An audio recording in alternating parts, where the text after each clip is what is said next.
안녕하세요. 신박한 초등생활 청취자 여러분. 오늘은 우리 클립에서 한 번도 다루지 않았던 주제에 대해서 한번 얘기해 볼까 하는데요. 사춘기예요. 사실 주변에 사춘기 아이들 때문에 애 먹는 부모님들 자주 보기도 하거니와 하필이면 코로나와 사춘기가 겹쳐서 아이들이 특히 남자아이들이 밖에 못 나가고 친구들 못 만나고 운동 못하고 하면서 더 힘들어하고 그 힘든 걸 엄마한테 푸니까 엄마도 덩달아 힘들어하는 걸 자주 봤거든요. 그런데 사춘기에 대해서는 저도 제 아이들을 키운 것 이외에는 특별히 아는 게 별로 없어서 조심스러운 주제였는데요.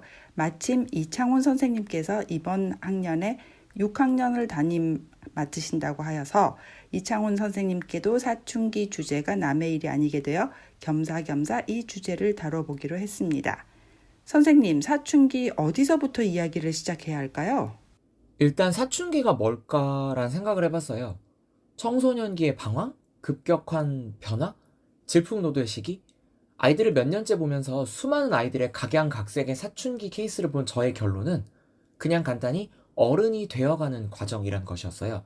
이 말은 무엇이냐 하니 지극히 정상적인 과정이고 아주 보편적이고 누구나 그 과정과 양상은 다를 수 있지만 공통적이라는 거지요.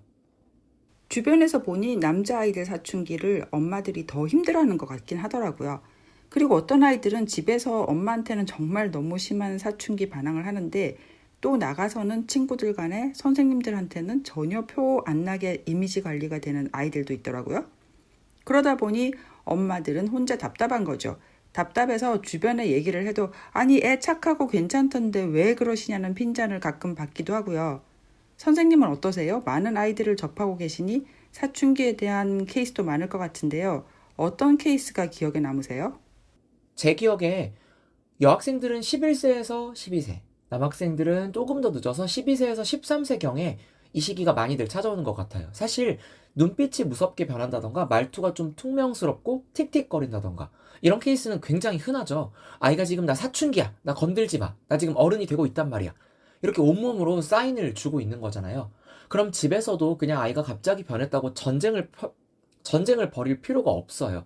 부드럽게 타이르고 사춘기란 말 운운하면서 왜 그러냐고 다그치지 말고 사랑으로 감싸면 긴 시간이 지나지 않아서 그 시기는 지나가요. 소위 말하는 반항하는 시기는 굉장히 보편적인 케이스라는 말씀이시네요. 그렇다면 오히려 어떤 케이스를 유심히 보셨는데요? 전 오히려 사춘기가 되면서 지나치게 내성적이라던가 모든 에너지와 관심이 자신의 내부로 집중되는 아이들, 그런 아이들을 좀 더 유심히 봐야 한다고 봐요. 그런 스타일의 아이들은 그 기간 동안 정말 자신의 고민을 해결 가능한 그런 어른들에게는 말하지 않거든요. 부모님은 물론 선생님한테도요. 아이가 어떤 생각을 하는지, 어떤 생활을 하는지 알기가 어렵고 자신만의 세계에 빠지는 경우가 많은 것 같아요. 또 하나 정도 더 말씀드리자면 이건 좀 조심스러운데요. 부모님께서 아이의 사춘기라는 과정 자체를 부정하시는 분들이에요. 내 아이가 이럴 리가 없는데 갑자기 왜 이러는지. 보통 너무나도 반듯하고 착하고 엄마밖에 모르던 그런 아드님을 가지신 부모님들 중에 이런 케이스들이 제법 있었어요. 전 그래서 뭔가 권위에 반항하고 나쁜 말도 하고 그런 표출을 굉장히 긍정적으로 봐요. 오히려 주변의 어른들과 또래의 기대에 부응하고 바른 아이로 자라나는 것에 집착하는 그런 모범생들을 더 잘 지켜봐야 돼요. 의뢰의 사춘기라면 하게 되는 행동들을 했을 때 굉장히 문제 행동으로 취급받고 변해가는 마음과 감정을 부정당했을 때는 아이가 성인으로 자라났을 때 더 큰 정서적인 문제가 생길지도 모르겠다 싶더라고요.